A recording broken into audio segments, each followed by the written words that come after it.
Hello friends, welcome to Quincy family vlogs. ఈరోజు video వచ్చేసి Lumbini park and Hussain Sagar boating. ఇక్కడికి వచ్చేసి మనమైతే ఈ కౌంటర్ దగ్గర టికెట్స్ తీసుకోవాలండి. ఇది వచ్చేసి లేజర్ షో డీటెయిల్స్. లుమ్ని పార్క్లో ఈవినింగ్ టైంలో లేజర్ షో ఉంటుంది. ఈ పార్క్లో అయితే పిల్లల కోసం కొన్ని యాక్టివిటీస్ ఉన్నాయి. ప్రతి దానికైతే 80 రూపీస్ అట్లా ఛార్జ్ చేస్తున్నారు. ఇక్కడ చూస్తున్నారు కదా, ఈ వాటర్ ఫాల్ ఇదైతే మ్యాన్ మేడ్ వాటర్ ఫాల్. మళ్ళీ ఇది మనం ఎంటర్ అవ్వగానే చాలా బాగా అట్రాక్ట్ చేస్తది మనల్ని. పిల్లలు చాలా మంది చూడండి ఆడుకుంటున్నారు. వాటర్ అంటే పిల్లలు, పిల్లలంటే వాటర్ అంతే కదా. పార్క్ అయితే చాలా బాగా నీట్‌గా మెయింటైన్ చేస్తున్నారు. వర్షాకాలం కాబట్టి చాలా గ్రీనరీగా గూడా ఉంది. ఇది చూస్తున్నారు కదా, ఇది బోటింగ్ వే. మనం ఇటు సైడ్ ముందుకు వెళ్తే మనం బోటింగ్ పాయింట్ దగ్గరికి వెళ్తాము. ఇవొచ్చేసి స్నేక్ ప్లాంట్స్. చూడండి, స్నేక్ ప్లాంట్స్ మధ్యలో ఆ పింక్ కలర్ లీఫ్ ప్లాంట్ ఏంటో నాకు పేరు తెలీదు. చాలా బాగుంది. మనం ఈవినింగ్ టైంలో వెళ్తే సూపర్ ఎంటర్‌టైన్ అవ్వచ్చు. పిల్లలు కూడా చాలా బాగా ఎంగేజ్ అవుతారు. ఎందుకంటే చాలా క్రౌడ్ ఉంటది.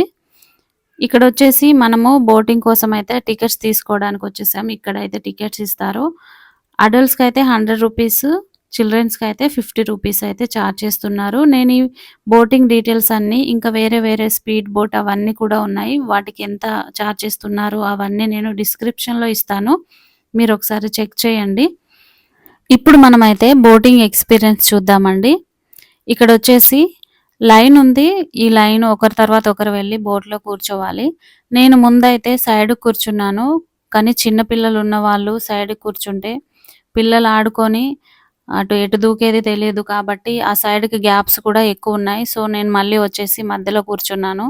పిల్లలు ఉన్నవాళ్ళు ఆ సైడ్‌కి కూర్చోవడానికి ప్రిఫర్ చేయొద్దు. మధ్యలో కూర్చోండి. పిల్లలు ఎప్పుడు ఎలా ఆడతారో మనకు తెలియదు కాబట్టి మనం ముందే కేర్‌ఫుల్‌గా ఉండడం మంచిది. పడిపోయిన తర్వాత మనం ఏం చెయ్యలేము. ఇప్పుడొచ్చేసి కొన్ని అయితే బుద్ధుని విగ్రహం గురించి, ఈ హుస్సేన్ సాగర్ గురించిన విషయాలు తెలుసుకుందామండి. హుస్సేన్ సాగర్‌నైతే కుతుబ్ షాహీ రాజు ఇబ్రహీం కుతుబ్ షా నిర్మించారంట. 1562లో ఇది నిర్మించారు. ఇది నిర్మించడానికి మెయిన్ రీజన్ ఏంటంటే, ఈ సిటీ అంతటికి డ్రింకింగ్ వాటర్ సప్లై కోసం ఇది నిర్మించారంట. ఇప్పుడు మనమైతే బుద్ధుని విగ్రహం దగ్గర ఉన్నామండి. చూడండి, బుద్ధుని విగ్రహం ఏకశిల అంటే ఒకే రాతితో చెక్కారంట. ఇదైతే 18 మీటర్ల ఎత్తు, 450 టన్నుల బరువు ఉంటుందంటండి. చూడండి ఎంత బావుందో. ఇక్కడ నుండి చూస్తే హైదరాబాద్ సిటీ విజువల్స్ అయితే చాలా అంటే చాలా బాగా కనిపిస్తాయి.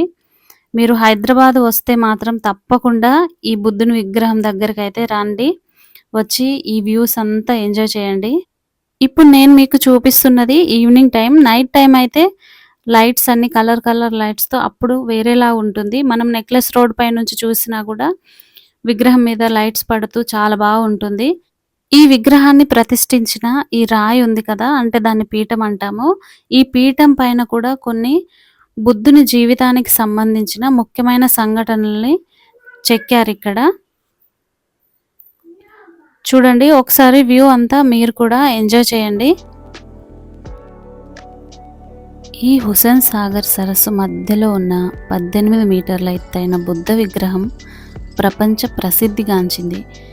రాత్రి వేళల్లో మెరిసే నక్లెస్ రోడ్, ట్యాంక్ బాండ్ మీద తెలుగు మహానుభావుల విగ్రహాలు, దగ్గరలో లుంబిని పార్క్, ఎన్టీఆర్ గార్డెన్స్, బిర్లా మందిర్, ఇవన్నీ ఈ సరస్సు అందాన్ని మరింత పెంచుతున్నాయి. హైదరాబాద్, సికింద్రాబాద్ నగరాలను కలిపే ఈ హుస్సేన్ సాగర్ ఇవాళ ఒక ప్రముఖ పర్యాటక కేంద్రంగా నిలిచింది. ఇక్కడ బోటింగ్, లేజర్ షో, సాయంత్రపు విహారం ప్రతి ఒక్కరికి మర్చిపోలేని అనుభవం ఇస్తాయి. అందుకే హుస్సేన్ సాగర్‌ను హైదరాబాద్ హృదయం అని అంటారు.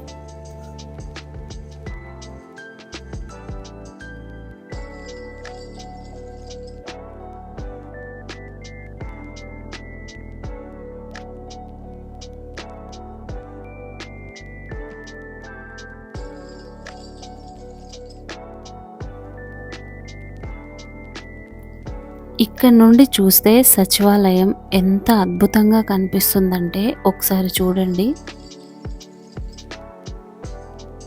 వైట్ హౌస్ లాగా ఉంది. నిజంగా ఇక్కడ నుంచి సచివాలయాన్ని చూస్తే మాత్రం చాలా అంటే చాలా బాగుంది. ఇక్కడికి వస్తే గానీ మనకు అర్థం కాదు మన హైదరాబాద్ చుట్టూ ఎన్ని మనం చూడవలసిన ప్రదేశాలున్నాయి అని చెప్పేసి. ఇక్కడ నుంచి అమరవీరుల స్తూపం దగ్గర ఉన్న జ్యోతి, సచివాలయం, అంబేద్కర్ గారి స్టాచ్యూ ఇక్కడ నుంచి చాలా అంటే చాలా బాగా కనిపిస్తాయి. తప్పకుండా మిస్ అవ్వకుండా మీరు విజిట్ చేయండి. ఇక్కడ కాసేపు కూర్చొని ఫొటోస్ వీడియోస్ తీసుకొని రిలాక్స్ అయ్యి తర్వాత పాప వీడియోస్ అయితే తీస్తున్నాము. తను క్యాట్ వాక్ చేస్తా అని చెప్పి ఇలా పరిగెత్తుకుంటూ వచ్చి ఒకసారి అయితే పడిపోయింది. మళ్ళీ లేచి మళ్ళీ క్యాట్ వాక్ అయితే స్టార్ట్ చేసింది. చూడండి నడుం పైన చేతులు వేసుకొని మరీ చేస్తుంది. ఎంతో బిజీ ఉన్న ఈ లైఫ్లో మనకి ఎక్కడికైనా చిన్న చిన్న ప్రదేశాలు చూడాలని, ట్రావెల్ చేయాలని, రిలాక్స్ అవ్వాలని అందరికీ ఉంటుంది కదండి కోరిక. కానీ పిల్లలున్న వాళ్ళు ఇలాంటివి ట్రావెల్స్ అవి చేయడానికి ఇబ్బంది పడుతుంటారు. అలాంటి వాళ్ళు నా వీడియోస్ ఫాలో అయితే గనక మీకు తప్పకుండా యూస్ఫుల్గా ఉంటాయి. నా వీడియోస్ అన్నీ చిన్న పిల్లలున్న ఫ్యామిలీస్ ఎలా ట్రావెల్ చేయొచ్చు, ఎక్కడెక్కడ మనం కంఫర్ట్గా చూసి రావచ్చు అని చెప్పేసి ఫుల్ ఇన్ఫర్మేషన్ అయితే ఉంటుందండి నా వీడియోస్లో. ఫ్యామిలీస్ ట్రావెలింగ్ ఇష్టపడే వాళ్ళు, ఫ్యామిలీస్తో ట్రావెల్ చేయాలనుకునే వాళ్ళు నా వీడియోస్ని ఫాలో చేయండి, సబ్స్క్రైబ్ చేసి సపోర్ట్ చేయండి. నేను ఇంకా మీకు ఇలాంటి మంచి మంచి ఇన్ఫర్మేటివ్ వీడియోస్ అందిస్తుంటాను. ఇప్పుడు మనం వచ్చేసి అయితే మళ్ళీ రిటర్న్ అయిపోతున్నామండి. ఇది బోటు, అందరు వచ్చేసి కూర్చుండిపోయాము. ఇక్కడ స్పీడ్ బోటింగ్ అది చాలా బాగుంటుందండి. కాకపోతే పిల్లలతో చేయడం ఇబ్బంది కాబట్టి ఇలాంటి పెద్ద బోట్లో అయితే మనం ట్రావెల్ చేసి ఎంజాయ్ చేయొచ్చు. ఇక్కడ మీరు ఒకటి గమనించారా, మనం అప్పుడు బోట్ ఎక్కుతున్నప్పటి కంటే ఇప్పుడు జనాలు చూసారా ఎంతగా ఉన్నారో. ఇక్కడ లైఫ్ జాకెట్స్ అయితే అందరికీ సరిపోవండి. బోట్లో ఉన్నవి మీకు కావాలంటే ముందుగా వెళ్ళి తీసుకోండి. లేదంటే ఆ బోటు ఫిల్ అయిపోతే లైఫ్ జాకెట్స్ లేకపోతే ఇంకొక బోట్ కోసం వెయిట్ చేసి అందులోకి అయితే ఎక్కి మీరు వెళ్ళండి. వీడియో కనుక మీకు నచ్చినట్లయితే లైక్ చేయండి, షేర్ చేయండి. ఇలాంటి వీడియోస్ మిస్ అవ్వకుండా ఉండాలంటే నా ఛానల్ని సబ్స్క్రైబ్ చేయండి. Thank you for watching.